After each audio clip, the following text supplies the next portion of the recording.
Չէ, ուրեմն դուրս եկեք միացտեղից, եթե ձեզ թվում է, թե դուք կարաք այստեղ հանձնաժողովի նիստի մասնակցեք, այ քեզ բան։ Հա կարանք ձեզ լիքը բան ասենք, թե ձեզ մենակ Աղվան Վարդայանը կարա հրապարակի շենքում բան ասի։ Պարոն Մանուկյան, ուրեմն դուք ձեր չափը ճանաչեք, հաջորդ անգամ։ Հերիկը քեզ եղավ է, մյուս անգամ ձերը չբարձրացնես տեղ։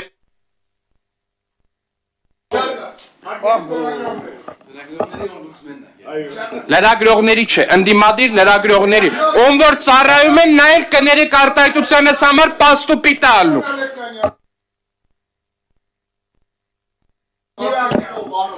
Գողականը, պարոն Մանուկյան, ձեր շեֆերն են ու ձեր շեֆերի շեֆերն են, պարոն Մանուկյան,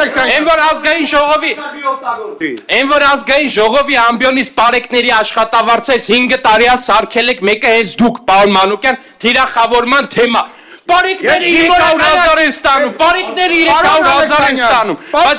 կներեք էլի, եկեք աշխատենք գուցե, այս վեճը դռնից ենք ով, մենք անդադ կարանք անենք, լրագրողները տեսեք ինչան շատ են բոլորը, սենսացիային մանգալ եկանք, բարով եք եկել, հիմա սենսացիաները վերացավ, շարունակում ենք աշխատանքը։